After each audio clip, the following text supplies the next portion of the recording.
Great. Well, I think we'll get started. So we've got a really, really exciting webinar for you guys this evening. Some really interesting stuff that we get asked about a lot. So my name's Dr. Ed Farrer. I am the founder of Otto. I'm a medical doctor by background. I have tinnitus myself. If this is the first time you're joining one of these webinars, welcome. Thank you for joining. We do these every week.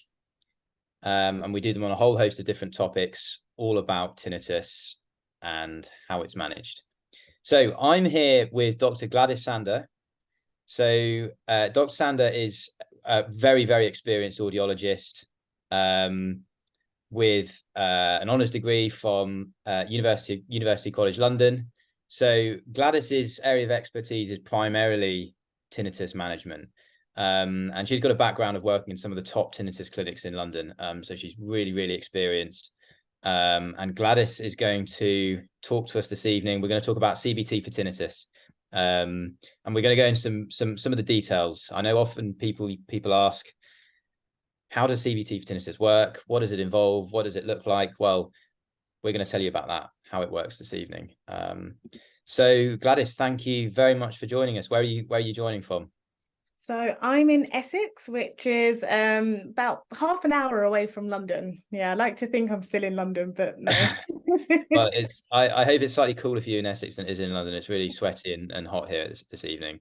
Well, Gladyss, let's jump straight in. Well, in fact, before we do, guys, let me give you a brief overview of what we're going to talk about. So we're going to spend the first 15 minutes just talking about tinnitus and CBT, and Gladyss is going to go into some of the details about why CBT works for tinnitus and how it works.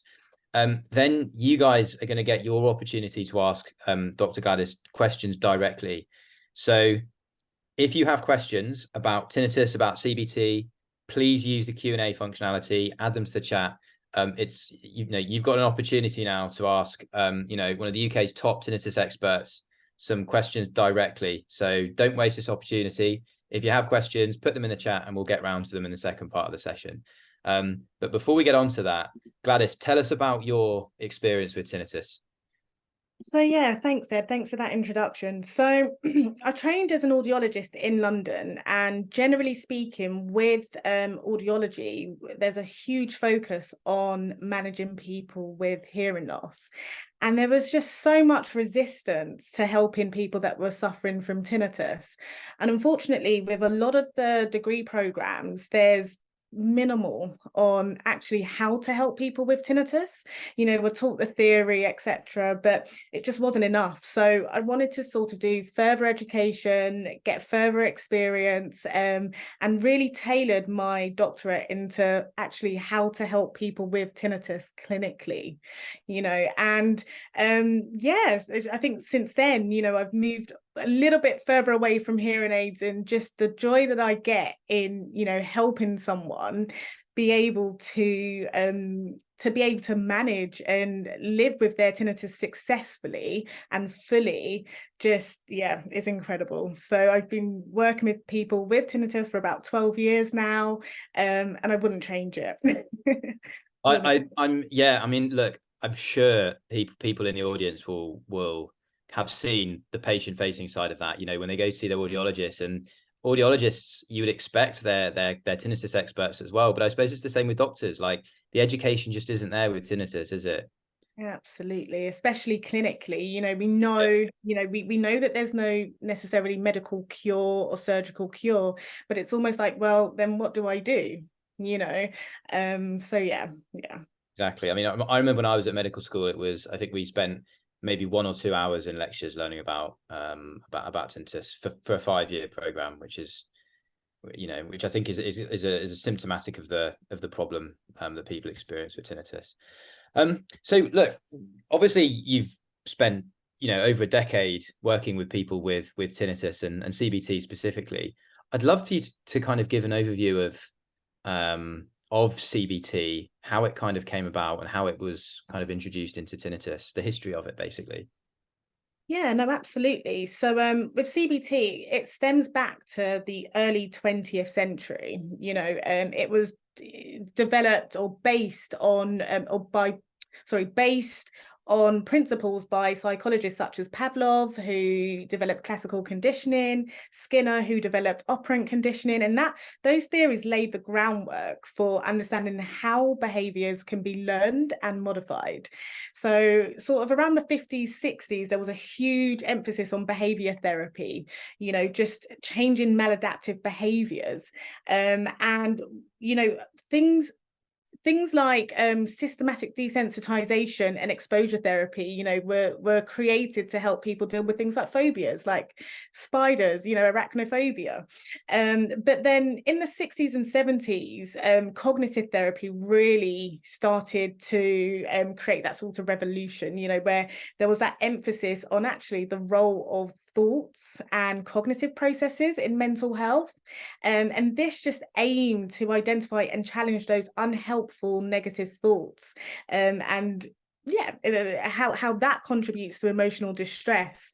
So from about the 70s, we had a psychologist, Aaron Beck, who kind of merged the two. So the cognitive side of things and the behavior side of things, and that's what we now know as CBT. But it was originally designed for conditions such as depression and anxiety.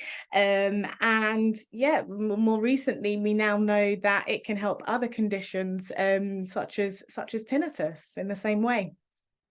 It's fascinating, isn't it? Because, you know, the different types of conditions that it's able to treat, the different type of conditions that you can manage with CBT.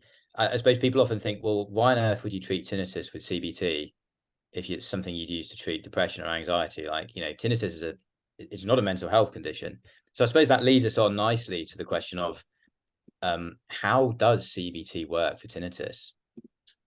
Yeah, it's a good question, and it's one that we get a lot, you know, and if we think of that cycle that we use a lot, that cognitive cycle of tinnitus, you know, when we hear this sound that we're unsure about, you know, and we start to think, oh gosh, what's this? Am I in danger? You know, how am I going to be able to live my life? And then we start to feel anxious.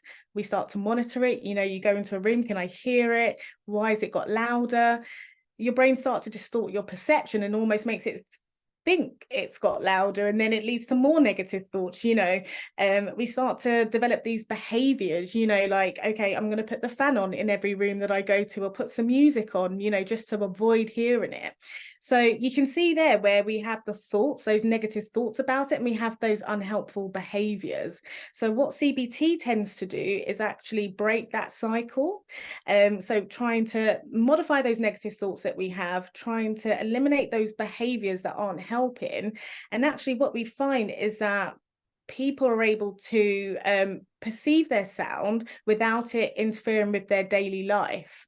And actually with CBT, what it will aim to do is reduce your tinnitus distress to a stage where, you know, despite, you know, whether you hear it or not, it's not causing that negative reaction. It actually changes the way we feel about it.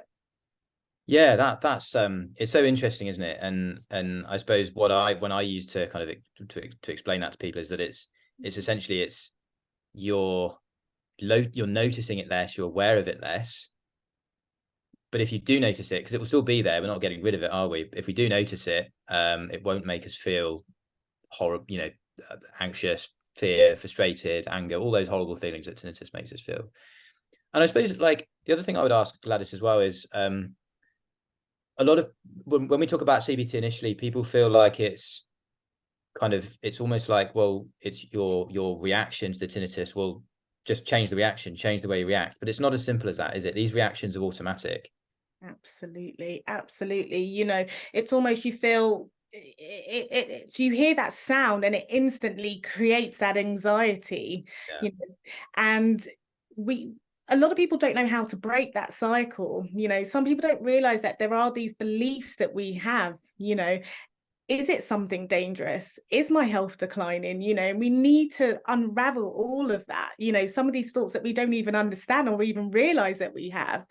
And, you know, with CBT, what's so great about it is there's no fluff. You know, we're not there saying, you know, just live with it. You've got to live with this, you know, or just get on with it. It's not about that. It's actually a structured, systematic process in learning how to live your life fully.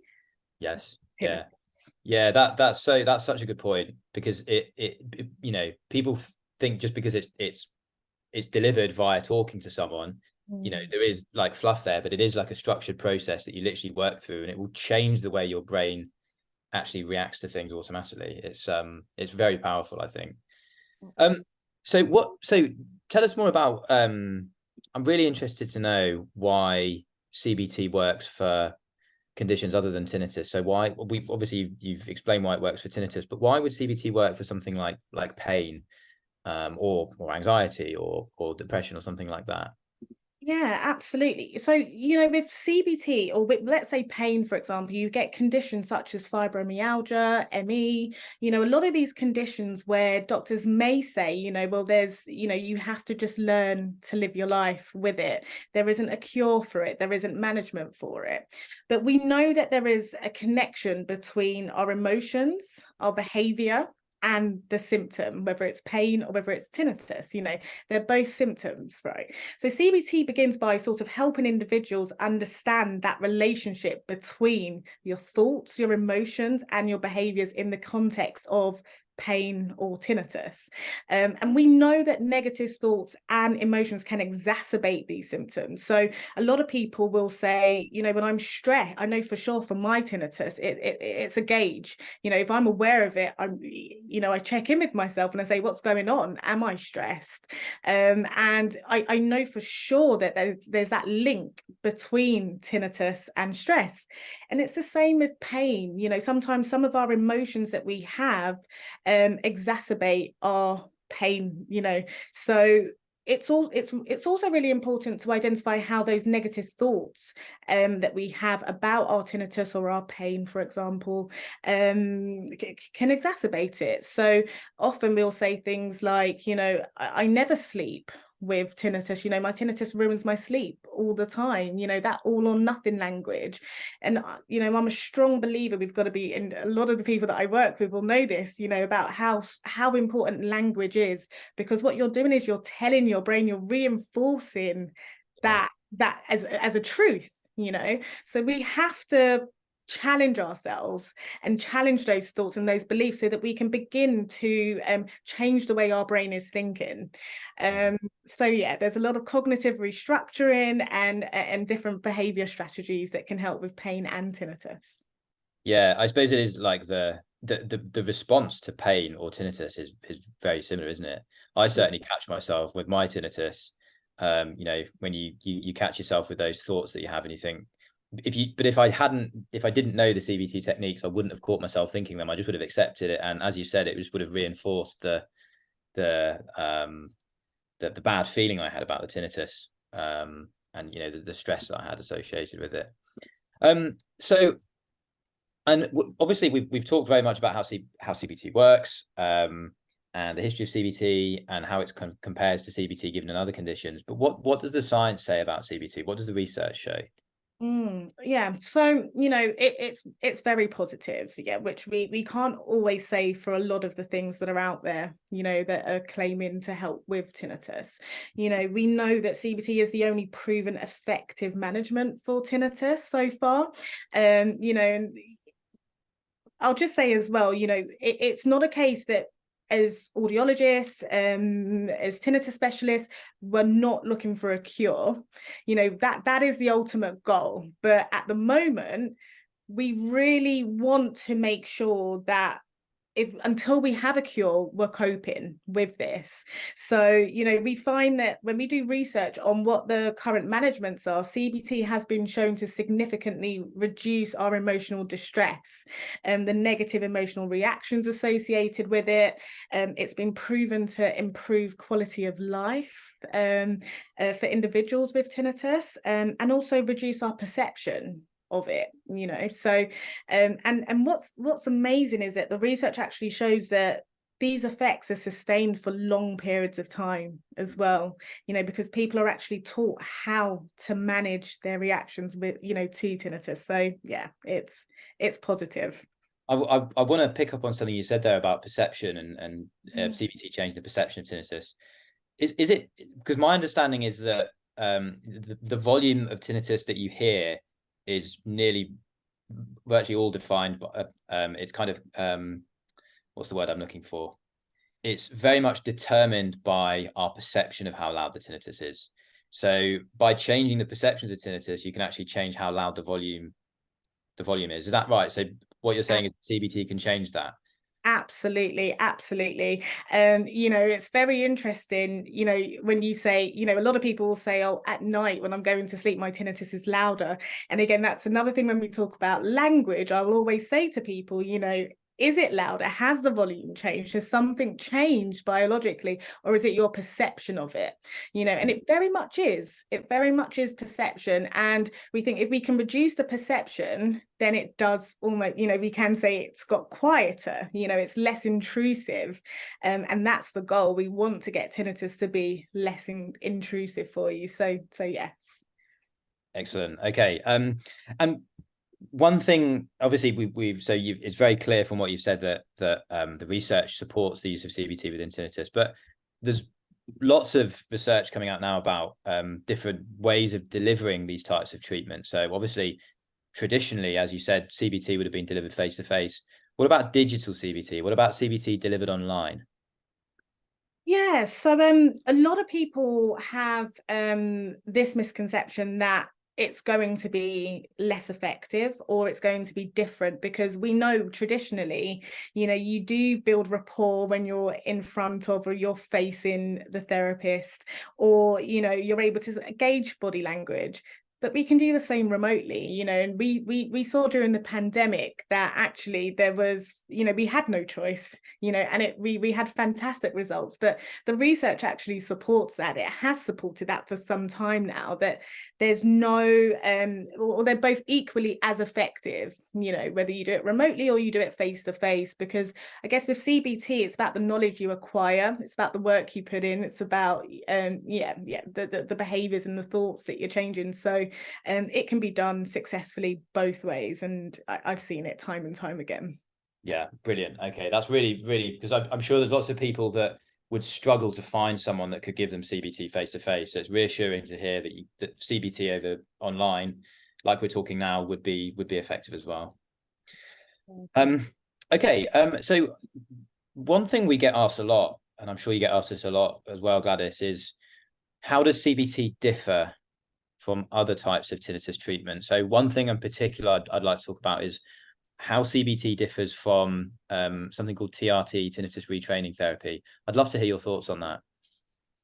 Yeah, I mean, they definitely have their place. I would say that TRT, or tinnitus retraining therapy, was the more original way of managing people with tinnitus. You can, even by the name, it's very focused. It was always created to help people manage their tinnitus. And it is centered around that concept of habituation, getting to a stage where your tinnitus no longer bothers you. However, what we do find is that it does involve sound therapy and devices and masking. And, you know, I'll be very honest, I'm not a huge fan myself of masking. I do feel that it does create more of that battle between, you know, the tinnitus and yourself. And personally, I found that hasn't helped in cases. But it is based on this neurophysiological model of tinnitus, which kind of suggests that the auditory system undergoes changes in response to the tinnitus signal, and that's what leads to your increased perception and distress. So yeah, it tends to be a longer duration of treatment, you know, varying from, you know, research has shown sort of 6 to 24 months before you tend to see progress. But where that differs from CBT is focusing more on modifying the individual thoughts, beliefs, and reactions to the tinnitus. And, you know, this may involve things like changing your behavior, so changing things like stress, again, which we know has an impact on your tinnitus. So we're taking more of a conscious approach to this rather than more of a passive one where, okay, we're wearing the sound generators. There is more of a conscious approach to it. Yeah, so I suppose CBT is, as what you're saying, is that CBT is a lot more active. CBT requires a lot more thought and in some ways effort as well in the beginning, whereas with TRT you can just kind of listen to sounds for a few hours a day. Yeah, that makes sense. Okay, well, guys, we've got. I'm going to ask Gladys one more question, and then we're going to go on to the audience Q&A. So thank you for those of you that have put questions there already. Looks like we should be able to get through all these, but guys, if you've got more questions, please do put them in the Q&A, and I will do my best to get around to them. So Gladys, final question. What could someone expect in a kind of a typical CBT session? What would a typical CBT session look like? Yeah, so one of the sessions or some of the sessions will be focused on our thoughts. So we would spend time trying to identify those hidden negative thoughts that we have. You know, what is it that you believe about your tinnitus? What is it that what's that statement that's running through your mind, whether it's, oh my gosh, I can't believe I've got this, or why did I put myself in that situation? You know, we identify and extract all of those negative thoughts, and then we have a process, a very structured guide in changing that thought, you know. And some people will say, you know, well, I don't know how to change my thought, that's just how I'm thinking. So it's quite a structured process in doing this, you know, in creating these counter statements, or, you know, just restructuring these cognitive thoughts. So we'd spend a lot of time doing that and practicing that, and just trying to retrain your brain to think in that way. And again, they're very believable, you know, we can't lie to ourselves, you know. So it's all about just offering that different perspective and practicing that time and time again. And what's great about it is CBT is a holistic approach. So a lot of people find that these techniques help for anxiety, help for stress, you know. So yeah, that would be a typical session.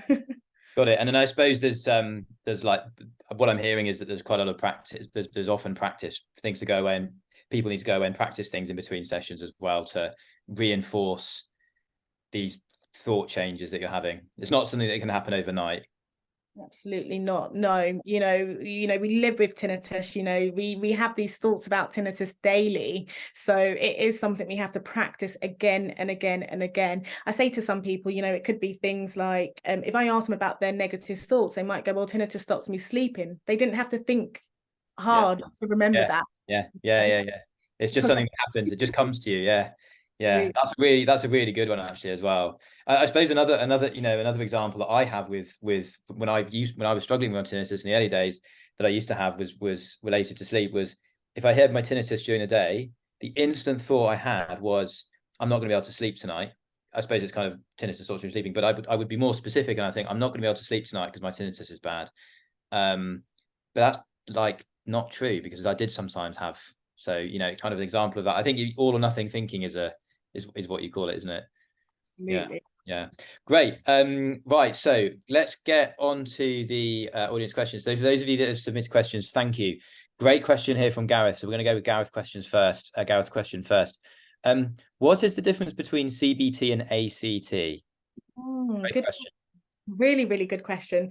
So ACT stands for acceptance and commitment therapy. So it's actually a form of CBT, but it's dealing more with things like compassion, dealing more with feelings of guilt, feelings of regret, you know, that feeling of, you know, if I didn't go to that concert, if I didn't go to, you know, if I didn't have that operation, you know. And yes, there's room for CBT, but we also need to have elements of ACT where we are more compassionate, we let go safely and gently of those negative thoughts, you know. And, you know, some people might think, well, how comes I've not habituated already? It's been so many days, weeks, months, years. You know, it's about learning, you know, learning how to, you know, just trust the process and give it time, you know. Yeah, that's something when I speak to people with tinnitus, it's something I see so often, that people are so angry with themselves. And I say, look, you know, I can see you're giving yourself a really hard time here.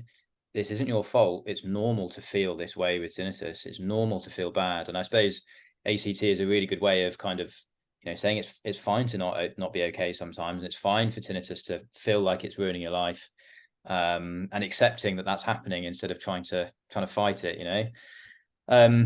Okay, great. Thanks, Gladys. That's really clear. So question from Alan. So are some people unable to use CBT for positive change, or should it work for everyone? So I suppose what Alan's asking here is, if you put the effort in, and if you really try, will CBT work for everyone? Yeah, it's a really good question, and I guess a lot of people do have that doubt, what if it doesn't help me? What if this doesn't work for me? There are so many factors that play into it. A lot of people don't just come in with tinnitus. So, we do appreciate that there are going to be certain pre-existing conditions or factors that make it harder for people to be able to apply cognitive behavioral therapy. However, what I will say is it's a very everyone can learn the techniques, everyone can learn it. It's about how to apply it. And I guess when you have a healthcare professional guide you through that and personalize that to you, that they're there to try and help you apply it in your situation. Yeah, I'm just thinking of the people that we've worked with, and I think that I can't think of an example of someone that it hasn't been successful for, who's basically listened to what you've advised they do, and applied and practiced the techniques that we've advised they practice. And in those cases, I'm struggling to think of someone that it hasn't been effective for. But then, as you say, there is so many different factors at play that it's impossible to say 100% this is going to work for everyone. Okay, so another really good question, guys. These questions are great. Keep them coming. So there's a really good one here about, would CBT apply to occasional tinnitus flares, or what about if you have permanent tinnitus that changes in volume or changes in nature? Would CBT still work for that? Definitely. I think CBT does not it does not discriminate at all, so yes, absolutely. Absolutely. I do say sometimes it can be trickier for people who have tinnitus that changes to habituate. However, CBT is dealing with your behaviors, your thoughts to your tinnitus, so irrespective of what it's doing. So yeah. We get this question a lot, and that's really clear. I mean, just to re-emphasize what Gladys said there, everyone, regardless of the type of tinnitus you have, whether it's pulsatile, whether it's a high-pitched ringing noise, whether it's in just one ear, whether it comes and goes, CBT, as Gladys said, doesn't discriminate. The process is the same. So don't worry, don't focus too much on the type of tinnitus that you have. It will be the same regardless. Okay, so is there any evidence of, so kind of a tinnitus related question here from a non-CBT related question here from Julie. Is there any evidence that there's a link between tinnitus and dementia?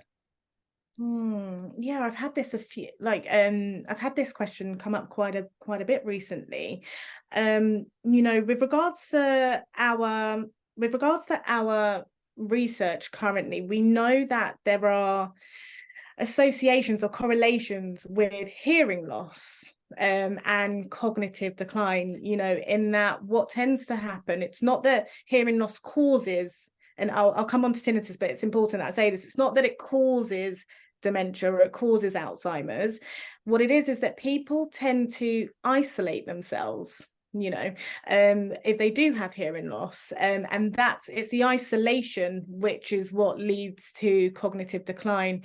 So in some ways with tinnitus, you can see that happening, where some people say, well, I'm not going to socialize with people because of that. In terms of the research, I'm not aware of any research that draws that conclusion that there is a correlation between tinnitus itself and cognitive decline. But even more reason for things like CBT, where it does, we know that it improves quality of life, so that we can avoid those situations. Yeah. There's definitely more evidence coming out, isn't there? There's a strong link between, there's a link certainly between hearing loss and dementia. Okay, question here from Dave. Can CBT help someone with tinnitus get to a point of quiet or silence, or does it mainly help attain acceptance? Good question. Yeah, really good question, Dave. What I tend to say to people, or what I advise people, is that if we can get to a stage where tinnitus does not bother you, and we get to a stage that, I've got it here and I've got it to a point where, I can live my life successfully and fully regardless of it, then we tend to get periods of, I've not noticed it for so long, and if I do, it's fine. And then that period might go from a week to a month to a year, and that is that process. But the goal really is to get to a stage where it doesn't bother you first. Yeah. If I think about my tinnitus, I don't know if your tinnitus is the same, but my life is no different. Even though I have my tinnitus is the same volume as it was more or less when I first had it, my life is no different to the life I had before I had my tinnitus. My life is the same. The only difference is I hear tinnitus, maybe 4 or 5 times a week. So it's not gone, it's not silent, but then that doesn't bother me. It's not a problem for me to not have silence, and it's not something I notice. Absolutely. It's the same. Yeah. So okay, great question here from Afir. So I wonder, do you think it's better to practice changing the thinking pattern at night instead of sound therapy to decrease the loudness of tinnitus at night? Good question. I tend to go from the approach that initially, if sound therapy is helping, absolutely. But I'm not a fan of relying on anything but yourself, because if I go on holiday, I don't want to have to think about my sound machine, So absolutely, it's a tool within our toolbox. I've got it there if I need it, but, everything that I need is up here, So I definitely think CBT is the way forward, and the sound therapy can supplement that if you need it. Yeah. Love that. Okay, got a question from Rafe. Do we know why tinnitus sounds can change during the day? So Rafe has he's got 3 different tones. This is really common, and we get asked about this a lot. He's got 3 different tones he hears at different times, different strengths. Doesn't think there's a pattern. Sometimes he wakes up, there's no sound at all. Sometimes there's a difference with the tones. Do we know why this happens, Gladyss? Yeah, it's like you say, it is a really common question. And if I'm honest, we don't have a definitive answer for it. What we do know is that there are links between things like, or our limbic system, which deals with our emotions, can influence or modulate our auditory system. So I know for sure, like I said earlier, if I'm stressed, if any form of stress, that can change my perception of it, whether that's increasing the volume, which makes it sound like a different tone as well, I must say, so it could be that I have, I'm tired, that's physical stress on my body. It could be that I'm emotionally stressed, or something's, annoyed me, anything like that can have an impact. Yeah. Great. So we've got a question here from is tinnitus, we've got a question from a guest here. Tinnitus and anxiety are very closely linked for this person. Is tinnitus a mental health disorder, Gladyss? A good question. Yeah. So it's not it's classed as an auditory condition. It's a symptom. It's a symptom of something. It's not a disease. It's a symptom of something. So for a lot of people, it can be a symptom of that anxiety. It can be a symptom of hearing loss. It can be a symptom of many things, and that's why initially it's really important to get it checked by your doctor, and then rule out any medical conditions that could be causing the tinnitus, and then dealing with learning how to manage it. Yeah. Okay, got it. Okay, really good question here. What's the pretty obvious question? We maybe should have covered this earlier. What's the length of a CBT course? How long does CBT take? How long would you be working with someone for CBT? Good question. I never use time, and I guess it is because it is so personal. It is so personalized. If I have to say, I do personally feel that within sort of 6 sessions of CBT, people people tend to see benefit, and we see that time and time again. So that's sort of 6 sessions. But I don't like to use time frames because everybody's so individual. Like I said, everybody comes with different pre-existing conditions, situations. Are we dealing with those situations? Yeah. So Yeah. as long as it needs. And I suppose it's probably quite it could be unhelpful for the person to think, right, I've got 6 sessions, and 6 sessions would be 3 months, right? 2 sessions a month. Yeah. So I've got 6 sessions. I need to get to a point, and you're kind of putting a pressure on yourself. And if you don't get there, yeah, I usually tell people between 3 and 6 months. But it is kind of a how long is a piece of string question, isn't it? It is, which is really frustrating. Yeah, It's really frustrating. But I always say, even from the first session, people tend to see benefit. But it does require work and effort initially. Yeah. What's something that that you think you see people do that you work with that can shorten the length of time, or that can improve the chances that it's going to be successful for them? I think some people will only work on it when they're struggling. There's certain things that they'll only do when in those moments that they're struggling. But actually, CBT is such a holistic approach. There'll be situations even, where you're doing okay, but there are things that you could be doing in those times that could really fasten the process. So yeah. Yeah, that's something I see that with people a lot, and they're only practicing when their tinnitus is bad. But it's so important, isn't it, to practice when the tinnitus is maybe good, or recognize that the tinnitus is good, but still practice anyway.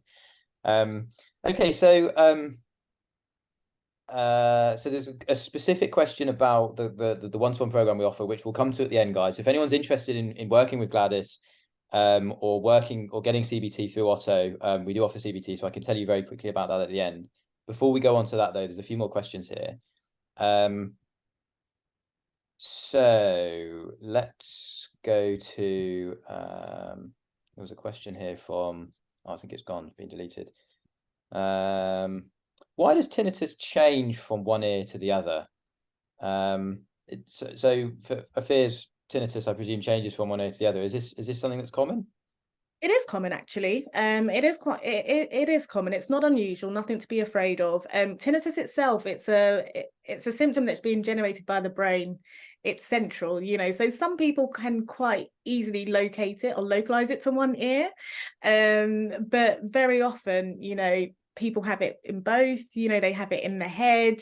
They might notice it more on one side than the other, and that switches.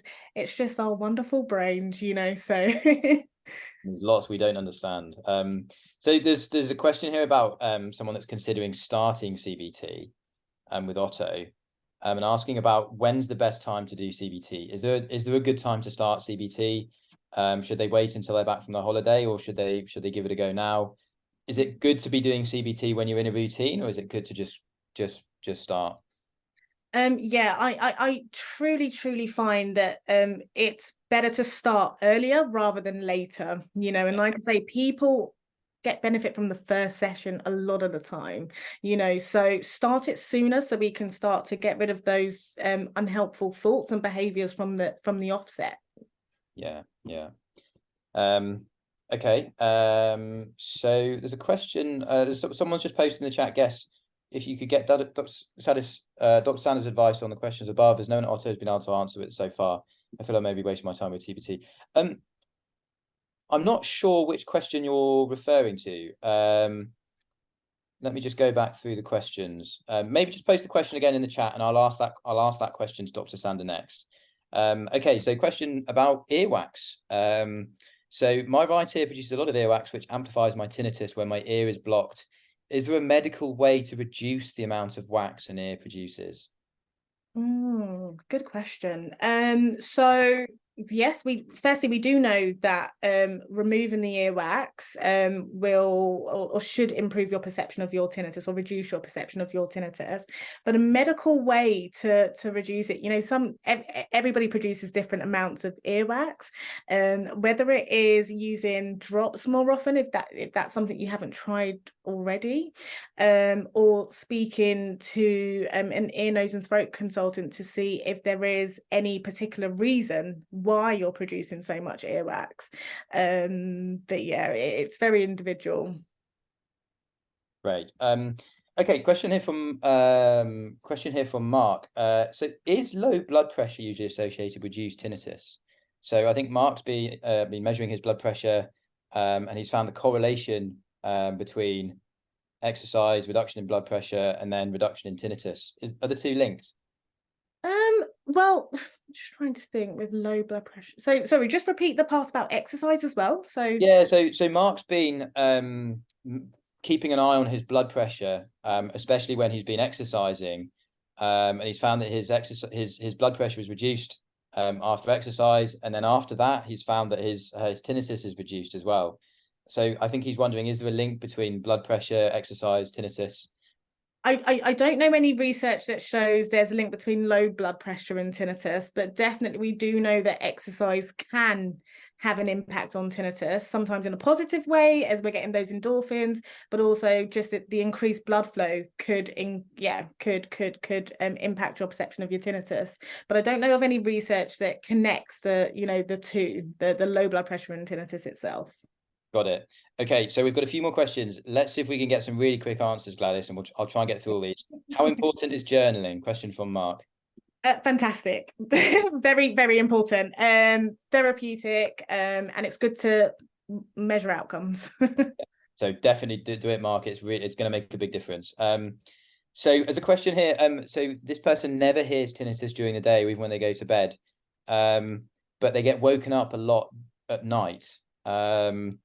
And it starts and stops. It's not pulsatile. You get 3 hours sleep. Is this something that CBT would be able to help with? I think so, definitely. It's very focused, and I definitely think that CBT, it's quite clear. So there's an area that we need to work on. So yes, I do think so. Yeah, great. Just to clarify, guys, so many people have so many different types of tinnitus. Tinnitus is so variable. What you hear will be very different to someone else. But CBT doesn't differentiate between that. CBT would be effective regardless of the experience you're having with your tinnitus, when you hear it, how loud it is, the type of sound you hear. So CBT would be effective. Okay, question from Afir. Is CBT on the app good enough, or am I better to have a specialist and do a CBT session? So what's the difference between working one-on-one with someone, Gladyss, and working in the app? You can imagine the app is trying to generalize things, whereas one-to-one is more specific, it's personalized to you, and it takes into consideration your individual experiences, whereas the app can't do that. Absolutely, yeah. We with the one-to-one program we offer, we will build.